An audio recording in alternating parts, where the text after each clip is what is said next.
Welcome. I'm so excited to have you, Scott. I'm excited to be here too. I'm sorry I don't have anything fancy like martinis or snacks. I have just some good old-fashioned sugar-free root beer.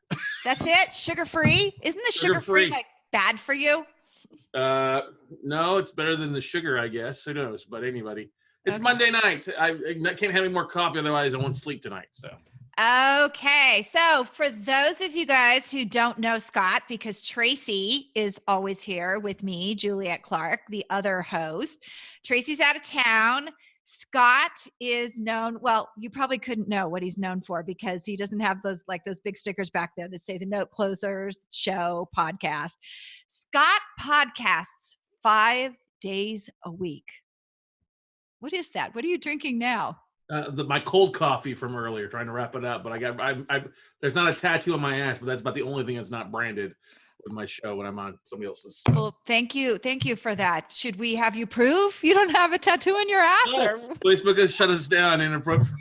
You know what's funny? We put these out as blogs, and I can hear Tracy's team right now going, "Why did you do that?" So let's talk. Tell people a little bit about who you are, what you do, why I ask you here. Sure. So Scott Carson, I'm in Austin, Texas. I've been a podcaster for over 3 years now, but a marketer since 2014, really, for the most part.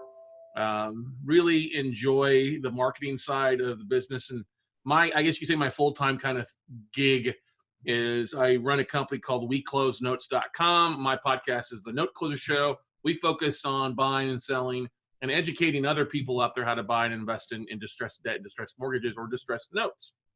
So we started a podcast, and I have to thank Tracy and her husband Tom for convincing me over 6 months to take the webinars that I was doing on a regular Monday night, which is what I usually do on Monday nights at 7 p.m. Central with our audience. He's like, man, you should start a podcast. You've got some great stuff. You're doing all these Facebook Lives, sharing little things, easy to transition to a podcast. I was like, I don't want to do all the work. And they're like, no, we'll do all the work for you. And I'm like, done. What do I got to do? So fast forward 500,000 downloads plus later. Our podcast is syndicated across the country in 17 AM FM radio stations and listeners in over 100 countries across the world. And the reason you have me here is I dominate my niche in the real estate world in marketing side. I don't think anybody else does a better job than me and my team. And so I'm here to help out anybody that's out there is looking for some help with some marketing, how to share their show or how to draw listeners to it, or any other things that we can help them in 2020 to take their show to the next level.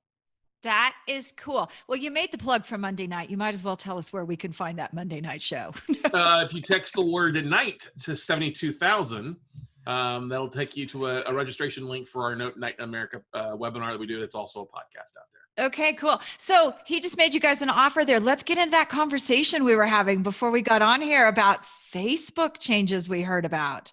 So I heard it this weekend. I actually went out Saturday to our local Austin podcasters meetup, and one of the hosts there is a buddy of mine.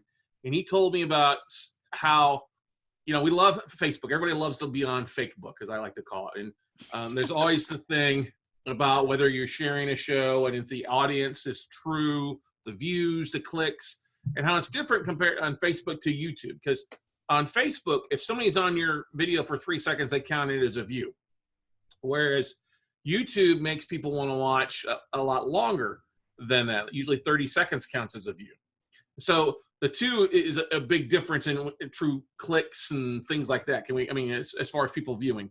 Well, what some people are doing, this is one thing that I was doing, is I was like, I would do a live stream and get 1,000 people on an hour-long podcast. I was like, yeah, awesome. And then I go back and find this article just recently. Let me share my screen here. So you guys can see it. The numbers that Facebook has been telling you, who's been watching your stuff, is not right. This came out October 13th, just recently. It says Facebook fined for artificially inflating video views. Not just a little bit. Now, they told people, we'll get to this later, they said they were only exaggerating sometimes like up to 45% of the time. Well, no, the exaggeration, that's like I once caught a fish, yay, big, you know what I mean? Big, long thing here. They were lying about views by 150 to 900%. Wow. This caused media companies to go bankrupt. Jobs were lost because there were whole companies and shows designed around Facebook, and they were using the Facebook numbers as their real numbers to drive engagement, sponsorships, and all that stuff out there. So that's a pretty bad thing here. Let's see here. Anyway, you can flip through the article, but this is just a sad things. Okay, here we go. The suit accused Facebook of acknowledging miscalculations of metrics about press reports, but still not taking responsibility for the breadth of the problem. The average viewership metrics were not inflated by only 60 to 80%. They were inflated by 150 to 900%. Okay. Faced with claims of violating unfair competition law, breaching contract, committing fraud, Facebook contested advertisers' injuries, questioned they really relied on those metrics and decided to purchase ad time.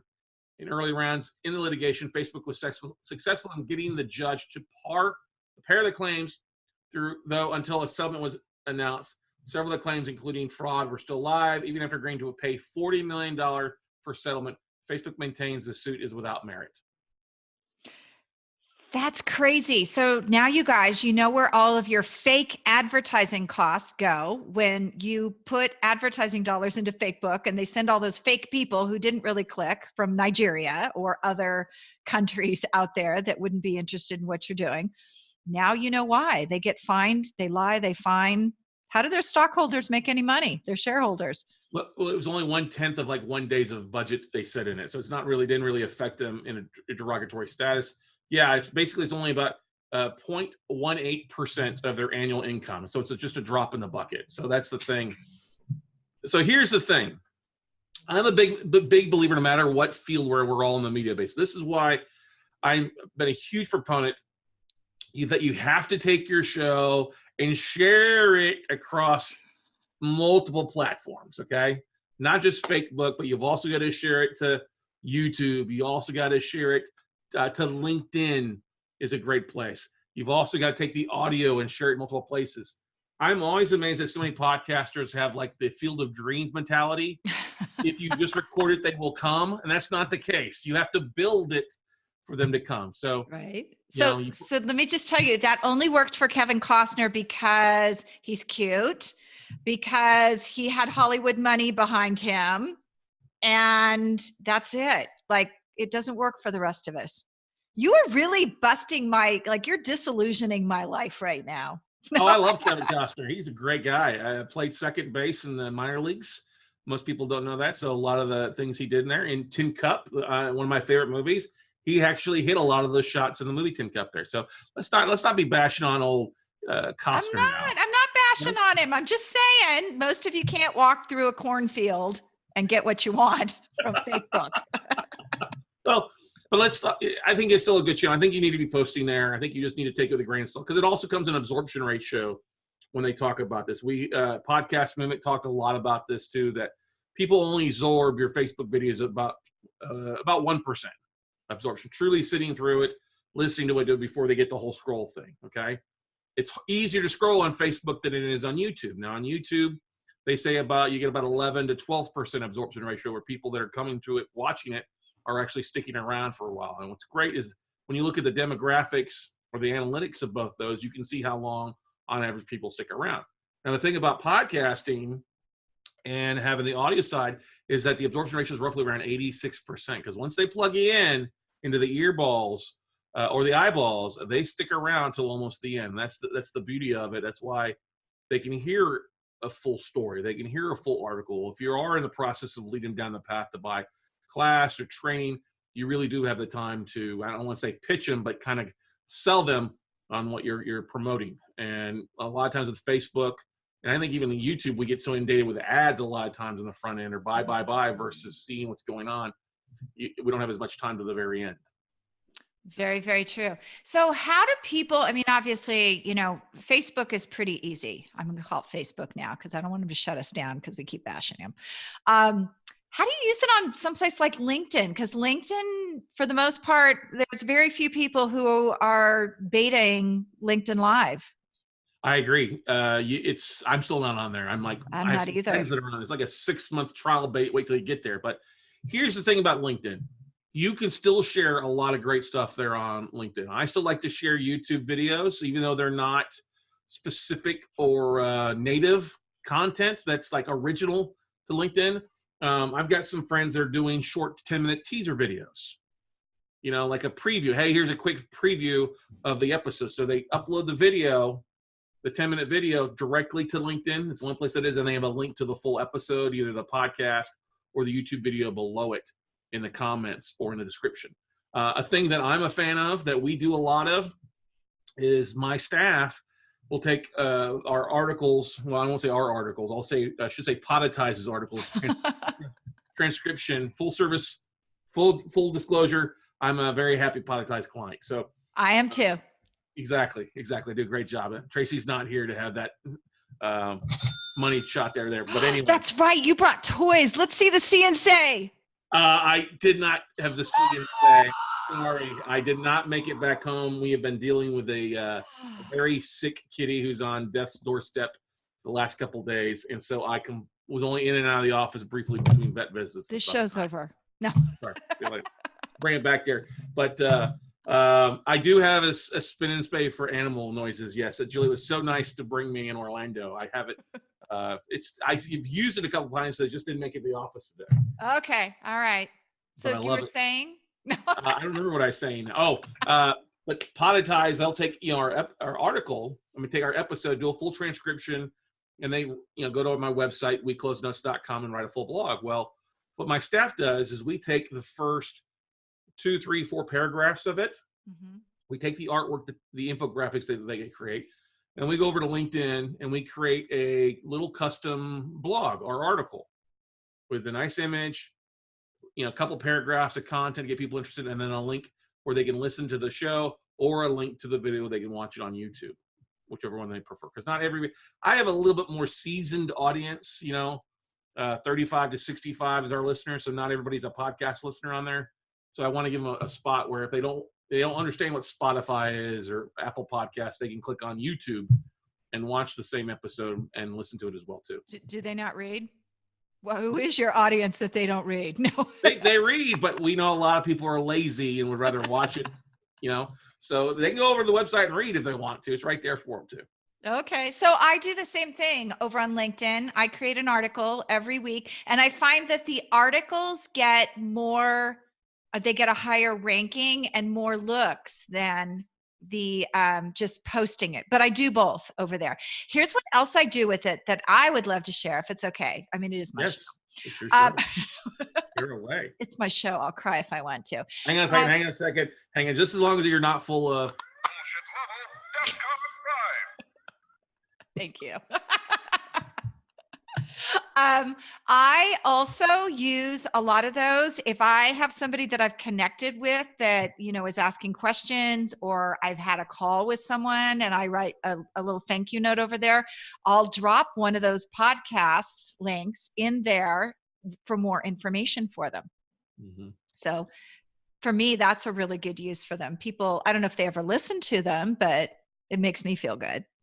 So what I found something worked really well this weekend that I was really blown out of the water with LinkedIn is I haven't really spent much time on LinkedIn groups because I often find, especially some of the larger groups, it's just people posting. It's not really a lot of insightful information. It's a lot of, hey, sign up for my stuff or buy my stuff. Look at me. Right. But that's okay. But I'm part of some big groups, like a 500,000 big distressed real estate group. So for the first time in a long time, I went over and shared my most recent article and changed up kind of the word. He said, hey, any real estate investors interested, you might want to check out my podcast, The Note Closer Show. Well, I'm not joking. I see about a 500, 600 average download per day on our show. We get somewhere between 20 and 30,000 downloads a month. I saw a peak up to 1,500 downloads in one day alone on Sunday after I'd posted the stuff on Saturday. Wow. So I posted it. I posted like 15 groups on real estate or distressed debt investing or stuff like that. But I was really surprised to see that. So I'm like, whoa, I was like, told my staff, hey, now we need, instead of just posting on LinkedIn, we need to take that one little extra step when an episode's released to go and post it in the groups and see if we can't increase our numbers by that way. So and I don't see a lot of people posting podcast articles or podcast episodes in these groups. No, they're all about me. They're not really about serving a lot of times. So here's a question for you, even though I'm going to do this for the audience because I've been banned, but what do you do on Twitter? So you've been banned on Twitter? I have been banned on Twitter. Man, I'm so sorry. I hate Twitter anyway. It's so toxic. So what did you do to get banned on Twitter? That's what I want to know. So I had a subscription many years ago when I signed up with a PR person, and I don't really use Twitter, but the subscription was supposed to be posting things about books. When I actually looked about 6 months ago, it was posting some political stuff that I disagreed with, but I got banned. But here's the thing. I think it's so toxic over there. I haven't even asked for my account back. I just figure, what the heck, keep it. So I find Facebook more toxic than Twitter, because what I've done, because what I have done with my Twitter account is I have basically two types of, I guess you say followers or people that I follow on there. I follow real estate investors or note investors, or I also follow podcasters. Mm-hmm. So I have a small podcast, small Twitter following for the show's website or the show's Twitter account, but my personal, I think I follow 7,000 people and I have like 9,300 followers on there. So what I do is I just post things on there. I'll post episodes. I do look at and try to follow other podcasters at things like that. So that's helped me actually by using the hashtag real estate podcast. I'm able to track down some other podcasters and actually got 2 bookings of it last weekend with other people's show. So that's what I do over there. It's not very difficult because you're limited, but I do have my Vimeo account that I use to upload videos as my storage space besides YouTube. It's like my backup in case my YouTube account gets shut down again, like I did 5 years ago. Mm-hmm. See, you got banned for something. What did you get banned for? I got banned because I paid a VA $20 to go on there and try to boost one video. Like I was trying to make a video go viral, and they're like, "Nope, shut down account. Everything's deleted. You can never even log in with that email address on YouTube, or we'll shut everything down." So wow. Yeah, I lost hours and hours, and I was making close to $700 a month on just ad revenue off of that stuff. And no warning, they just shut me down left and right. And I was like, whoa. So I had to start a Vimeo account, and then I had to start a new YouTube account. And honestly, I didn't really take YouTube seriously till about a year ago. I built up my following up to about 1,500 subscribers. But I was really so excited. We really spent more time on it in 2019, and we doubled our number. We exceeded 3,000 subscribers as of last week, and we've seen our revenue bump back up. And then that's leading to a lot of subscribers, a lot of views, and then also opt-ins into our website and increasing our revenue with people signing up for workshops and education or opting in for other things. That is so cool. And we're going to talk about this later, the mass media event coming up, but you have a YouTube guy, I noticed. I have a YouTube guy? Don't you have a YouTube guy as one of the guests? Oh, yes. We have Mark Gabberty coming on. Yeah. When you say guy, I was thinking older because Mark is really young. I think he's like 24. Well, aren't they all? Like the YouTube millionaires are 8. So Mark, you will like Mark because Mark has actually had 26 books published as well. As he's gone through college. He just graduated for this last semester as well too. So yeah, Mark Gabberty's going to come on and talk about decoding YouTube. He wrote a book about it. It's a really good book. Some great advice on how to maximize your content, what to do, what not to do. Yeah, he's actually wrapping up on Sunday of the event, but he's good. I've learned some tips and pick his brain, and I'm about 15, 16 years older than he is too. So. Wow. And I'm old enough to be like his great grandmother.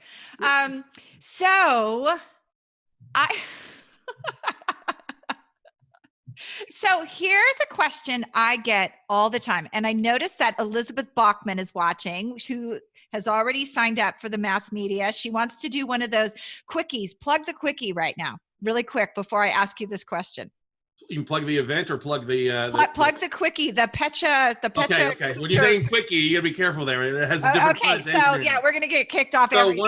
So we have this. So here I'll start. We have a 3-day podcasting summit called Mass Media Podcast Summit. That's Friday, Saturday, Sunday, the 24th to the 26th. But as a bonus, I'm really excited because I've been to different podcasting events like New Media Summit where I had to pitch for a couple minutes, where I spoke at Podfest that offers up what's called the Pecha Kucha, where they give you like 20 seconds for 20 slides to get a thought through. It's like a mini TEDx talk. So I thought I'd combine the two. And so we have on Thursday from basically noon to 5:30, 6 o'clock at night, Central Standard Time, we're going to be doing 15-minute sessions where we're going to give individual podcasters that have a show, whether it's brand new or seasoned, 10 minutes to pitch their podcast. So it's a Pecha Pod pitch session. We'll be live streaming it. We'll be recording it and then sending all the members the recording that they can use in their marketing as well too. I have to update the website with all the people that have been signed up that are signed up for it so far. But we're really excited because if you've ever had 10, 15 minutes to pitch your podcast, most people are pitching their books or their topics, but pitching your podcast, we look at it as a way to have you get the word out on what's so great about your show versus just posting a link or a short description in a Facebook feed or a Twitter post. I think that's very cool. So you guys, if you're interested in doing that, join. It's a pretty low cost. And where did they go? Massmediasummit. If they go to massmediasummit.live, they can sign up for tickets to the event. If they use the code Juliet, they'll knock 50% off. The ticket. Off the ticket. Now they can watch. If they want to watch the Thursday live stream, they can just go to pechapodpitch.com. Could you spell that, please? PECHA pod, P-O-D, pitch, PITCH.com. I just bought the URL, just set up the forwarding to the webinar invite about an hour ago. So pechapodpitch.com will get you to watch the live stream on that Thursday. That's cool. So there's a reason I ask you in the middle of this. So one of the questions I get over and over, and I think you're the king to the answer of this because you have 5 podcasts a week.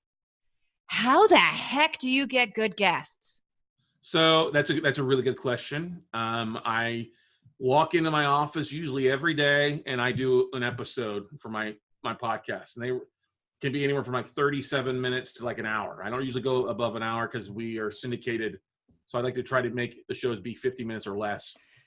Can you explain syndicated for those people who don't know what that is in the podcast? So I am on, my show's picked up by 17 AM FM radio stations across the country through AM/FM radio or 24/7 AM/FM radio.com.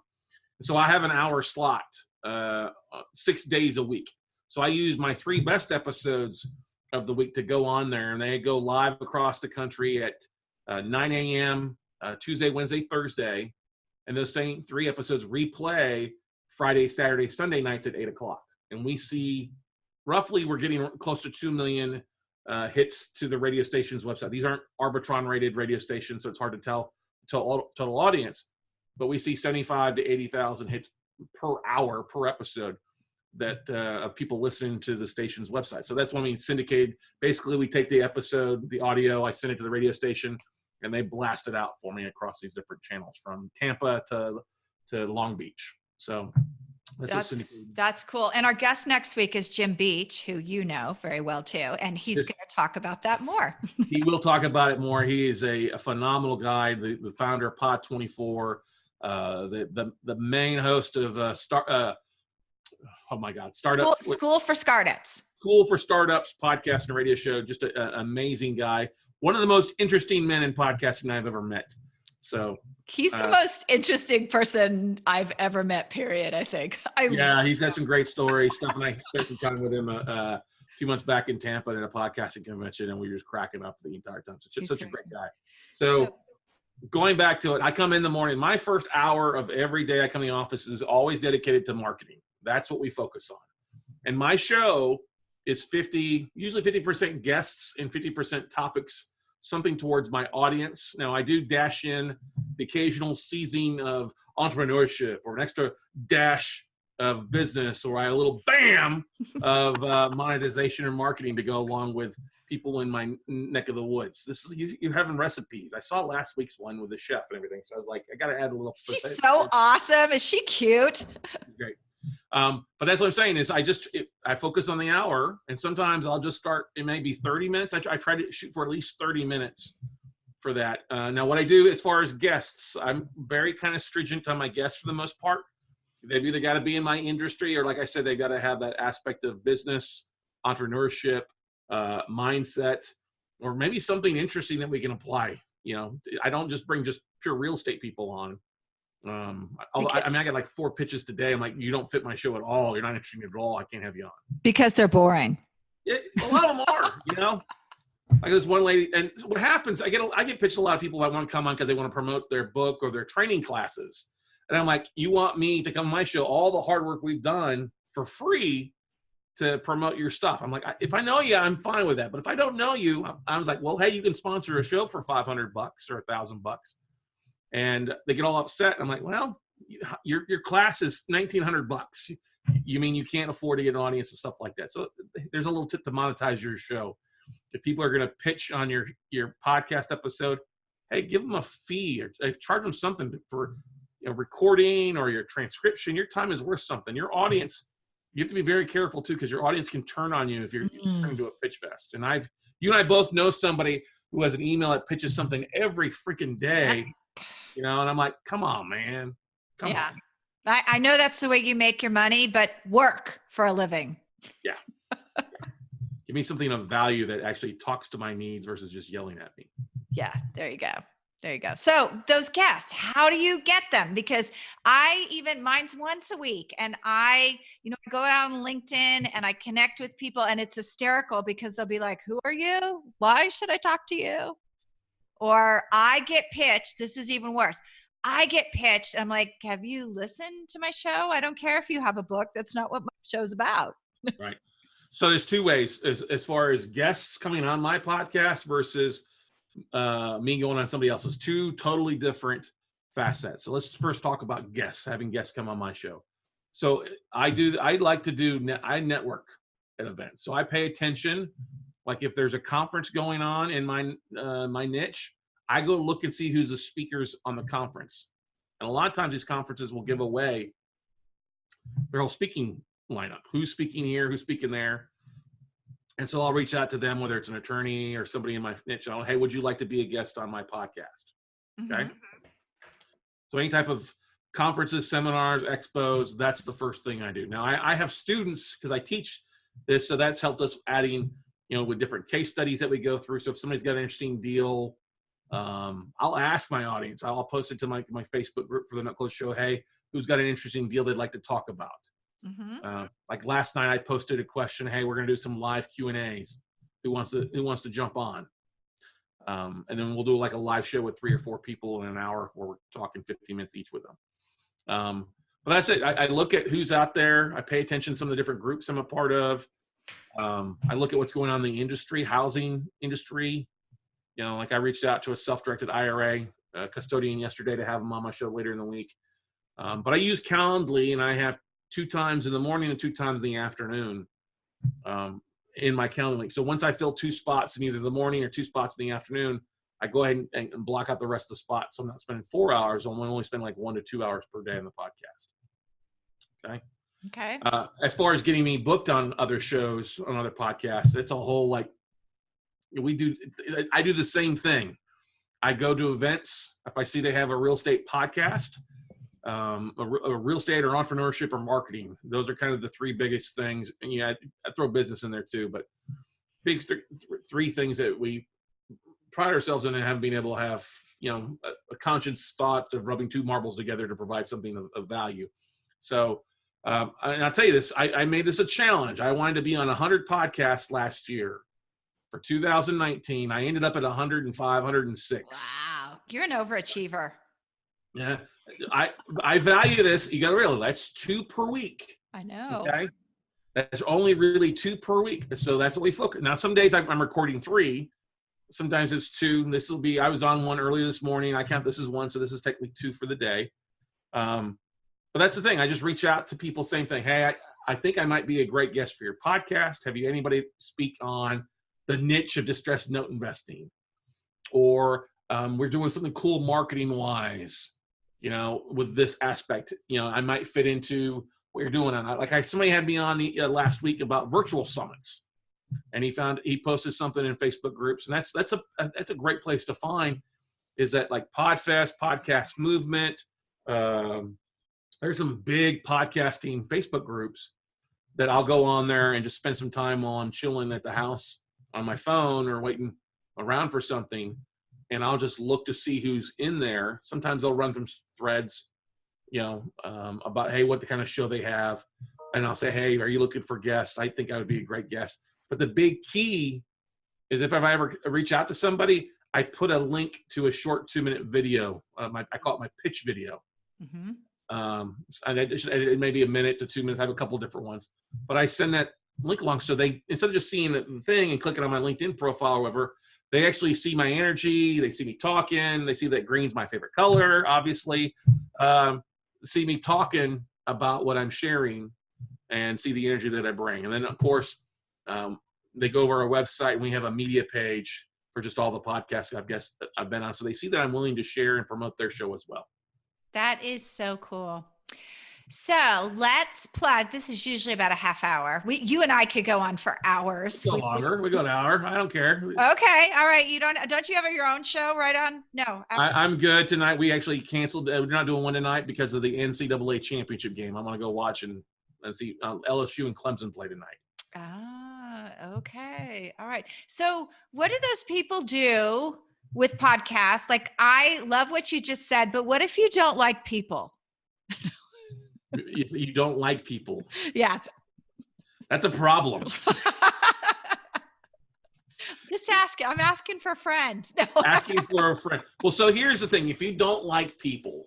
Well, what are those people who are shy and like afraid to ask? I think that's really where I was going. So here's the thing is most people aren't going to bite you unless you're going to talk to a dominatrix. Okay. And even then the bite might not hurt that bad.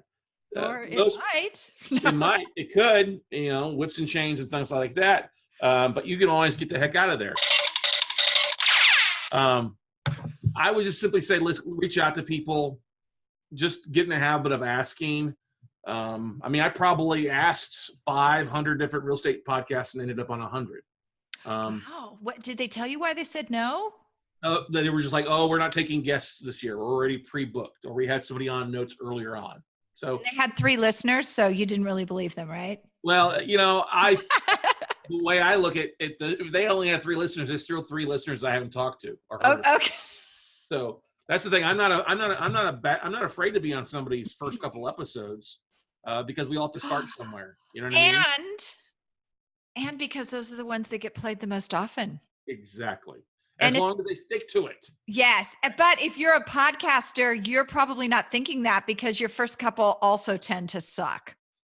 They can. Yeah, like my worst one was like number 1, and it was horrible all over the place. I've never gone back and listened to it once. So I usually will just leave it up to somebody else to edit it. And then I don't usually go back and listen to the show with when we record it. But here's the thing. This is why it's so important to network a little bit. Get out and talk to some people. If you're on other people's shows, you get better as a guest and a host by being on other people's show. You'll hear what other people do that drives you crazy, what bothers you. You'll get better at asking questions when you get good questions from other people. So, I've been doing interviews and webinars, golly, for 10 plus years now. And my mom would be proud that when I studied journalism, I actually used a little bit of it from those classes in today's world. But just get out and start talking to people. You can look at so many of the different podcasts and events that are going on, talking to people there. Most of the people there would be glad to be a host because they want to get the message out to other people. They want to get the word out. So if you've got, any sort of social media following, if you haven't been kicked off of Twitter, all right, or haven't had your Facebook account shut down, sharing it there, you never know who you're hearing. I think most of the experts believe that that you're only one connection away from your whole podcast exploding. That's a good point. So I'm going to share for a minute about what I don't like when people are guests on my show. Is that okay? That's when they don't show up with like barn animals. I know. No, you wouldn't believe how many women, when I invite them to the show, they get on, no makeup, no nothing. And I'm like, could you put some makeup on and brush your hair, please? like, oh, I didn't know it's going to be on camera. That's not really my pet peeve because, yeah, I don't care. I always want to be prettier than you anyway. So, There you go. you can go on without makeup. No, my pet peeve, I don't get a bell or a pig whistle or something like that. I didn't have that in the morning. Tracy texted me and I was like, why is my phone beeping? It was Tracy doing something. I texted her or something about we're shamelessly plugging her. She should be our sponsor. That's right. Well, we this should. episode sponsored by Tracy Hazard, who isn't here tonight. No. So here's my pet peeve about guests is when you piecemeal me and you don't have a media kit. Mm-hmm. When you say, oh, let me take 5 days to write my bio. Like, what? You need a media kit. Yeah, and that's one of the things that I did to overcome that, because I was so sick and tired of trying to track down people's bios, and so I made that part of the booking link in Calendly. They literally have to put their like 300-word bio and their links in there. If they don't have that, it's hard to book them. Now, I'll make excuses for a few people, like some of the people that have on regularly, I can find stuff, but for the most part, they got to have it. Now, I only do that because, I hate having to fill out forms for somebody else's show, but I understand what they're doing, so it's easy. I have my bio and my favorite image of me, and it's nice. You'd rather have them use an image of you versus something else, like a stroke face or anything else that we often have from YouTube. Or they get that picture of you when you're wasted off of Facebook. Oh yeah, exactly. That college photo passed out with drool. That's not what you want to see. Yeah, thank God Facebook wasn't around when I was in college. Right, but that's I mean, a media kit's not difficult. Short bio, a couple paragraphs. What I dislike was when somebody takes the whole thing and fills it out like this whole damn thing. I'm like, listen, I'm literally going to be reading this in third person. Let's keep it simple. 2 paragraphs, 3 paragraphs. I don't want to put my audience to sleep in the first 5 minutes reading a bio, how awesome you are. You're on my show. You're already awesome. Okay. I'm just going to mention, I'm not going to say his name, but I had someone send me seriously, a 2-page bio. And I was like, I don't even know where to go with this other than you must think you're pretty damn special to have a 2-page bio. Mm-hmm. That's pretty crazy. Now I will tell you this. I did put together, actually, I might have it here. It might be somebody I had my assistant put together like a media package for the podcast that we've used in helping us when sponsors ask about what they're going to get. And it's kind of a cool thing because we've got 3 different kind of podcasts along with numbers and some of the other things. And then of course, the most valuable thing is the credit card application form for them to fill out so they become a sponsor. Of course. But if you want to, I can find it and pull it up. It might be kind of cool that'd be great because I think a lot of people really aspire to have sponsors, but they don't know, what do the numbers need to look like for something like that? So here's a good thing that I think is you have to look at what your demographic is and what your audience is. Mm-hmm. Okay. So like a lady reached out to me tonight. Oh yeah, this is perfect.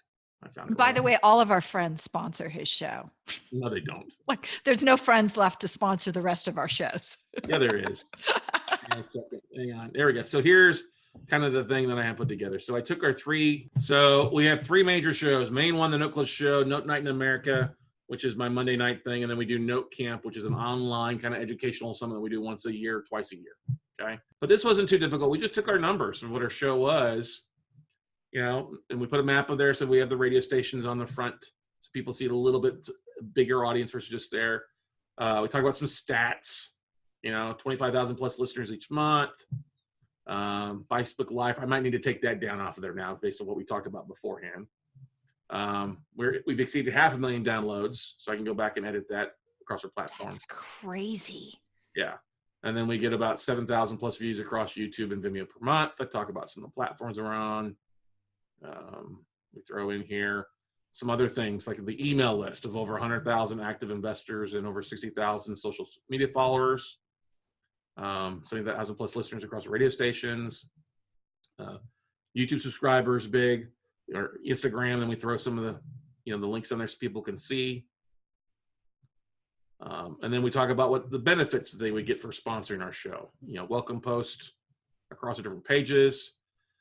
Since we do so many episodes, we give our sponsors a show once a month.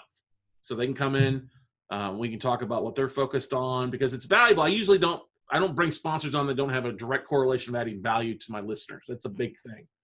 So my sponsors usually provide something valuable. Either they provide a service of due diligence or a service of like legal aspect of it or something else, like building credit or optimizing credit, things like that. Or they're a mortgage broker or a realtor in an area that we're focused on. So we do that. We give them vendor spot at all our different online workshops. They get a feature slide on our Night in America webinars. They get an email introduction out to our active investors, guest spot. We also have the ability, since we host with Podetize, to add ads into our episodes. So we insert different 30-second ads into them. Special recognition. We make sure that anytime we mention them on our website, there's backlinks to their website. And we post different ads across other podcasts episodes besides just theirs as too. So we give them a lot of stuff here.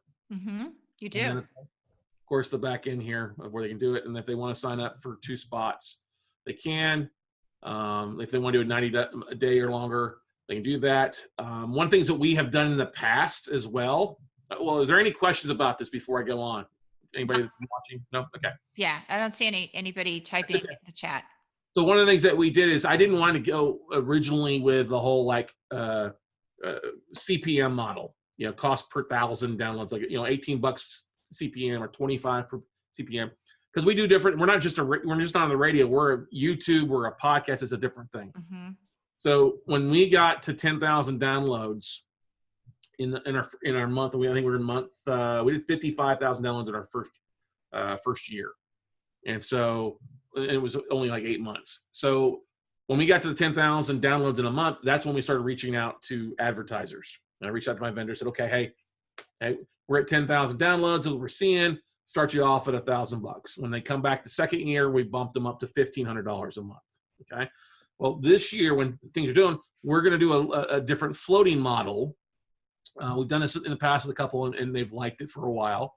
But when we would go from 10,000, started at 1,000, but we got up to 20,000 in a month, that bumped their sponsorship to $2,000 automatically.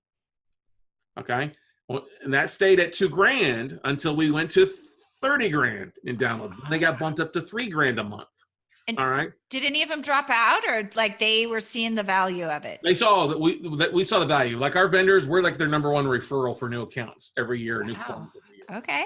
So we did have one that dropped because they were starting their own podcast. They saw such the value. They're starting their own podcast. So I'm like, okay, that's fine. Kudos to you guys. But we did that. Another thing too is I didn't want to get out and selling like T-shirts and swag, one-offs here and there. So March of 2017, which is about 8 months into our podcast, we decided that we'd start a membership to our listeners. And this is thing, we all have diehard cheerleaders as our listeners. You got people that download you, they love you, your biggest fans. Hey, I'll offer some value. So as we have people on that are guests that have books, or they've released books, or they've got something that they're offering up, we started a membership, monthly membership, $97 a month for our members, that they get monthly swag and they get extra training. So we give them 2 extra webinars of coaching monthly. They get a monthly swag bag that may have a hat or a Yeti. Oh, we sent out Yetis. 1 month was really nice. Big Arctics like this to them 1 month with stickers, with books from anybody that we've had on that month. And yeah, when somebody's got a book. I have one coming out. Yes, priming the pump already for that. Look for Pitch Slapped in stores in March. There you go, exactly.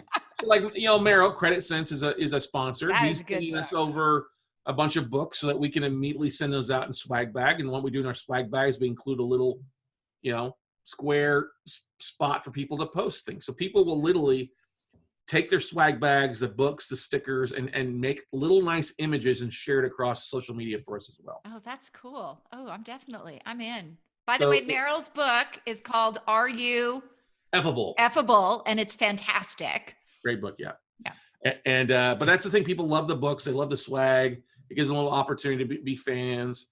A lot of people will donate books. If they can't donate them, we'll just buy them at cost for the most part. But it's a fun little thing. It's like Christmas every month. And then courses, we get discounts at different events. If I get an affiliate split or $50 off going to an event. We pass that on to our WCN crew members, as we call them, and they get to take advantage of that. As I always say, if I can't save them $97 a month, I can't save them or make them $97 a month, I'm doing something wrong. So. I agree, and I'm part of that group. I just joined. I'm super excited. You're in a different group. Our mass media. We have 2 different ones that we're doing. So you're in the other one now. Oh, okay. I'm in both. You can be in both if you want, sure. But you're in the podcast marketing one, which is a little bit different than we do. Oh, okay. All right. Very. I don't think doing a webinar on distressed debt investing and due diligence is going to get you excited about that. Yeah, not really. I'm not a numbers girl. Okay, so we do kind of have to wrap it up because we're getting on the hour here. Talk about where do they find the Pikachu and the I never know what it is. So if they want to watch 50 podcasters pitch on Thursday, January 23rd from 12 to basically 5:30 Central Time, they go to petchapodpitch.com. That's petchapodpitch.com. Petcha, PECHAPODPITCH.com. If they want to come for the 3 days to the Mass Media Podcast Summit, just go to massmediasummit.live and use the code Juliet. We've got an amazing lineup of speakers. Juliet is speaking. I think you were the very first one that had your reservation, so you got to pick your prime spot there. We got Tracy Hazard, Tom Hazard. We've got Dave Jackson, who's a Hall of Fame podcaster from School of Podcasting.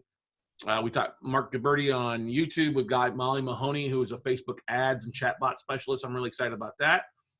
We've got Joe Fear and Matt Wolf from the Hustle and Flowchart podcast. Wow.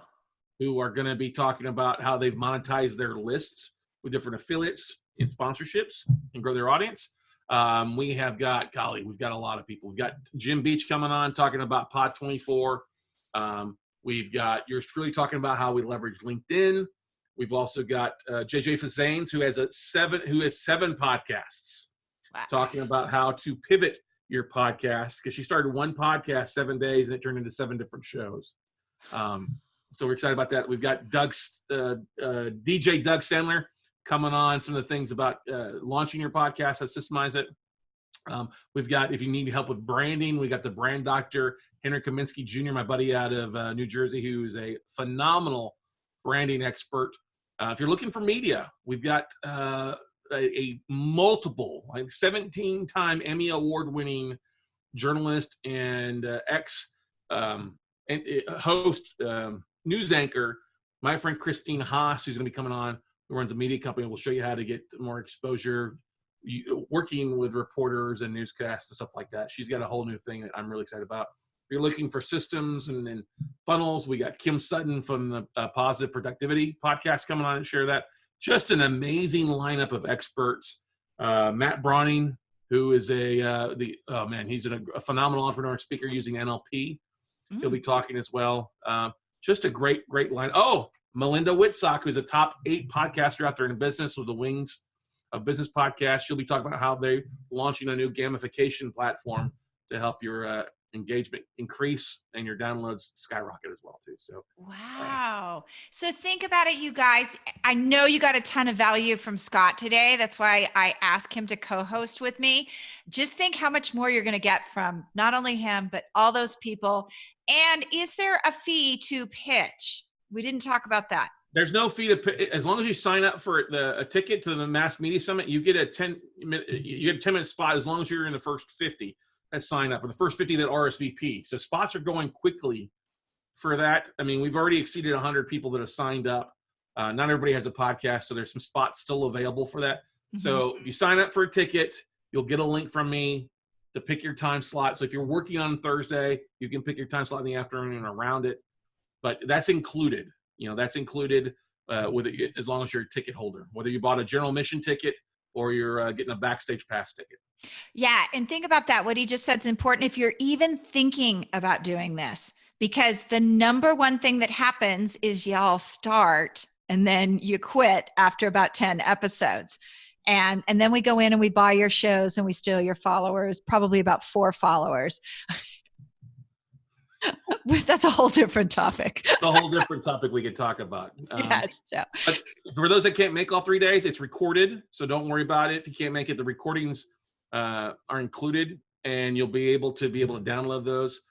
We've got a private Facebook group that will be live streaming to that you'll be part of that you can watch on your phone. But the replays will be available usually that Monday or Tuesday afterwards. I hate going to events and paying for replays that come out 6 months later.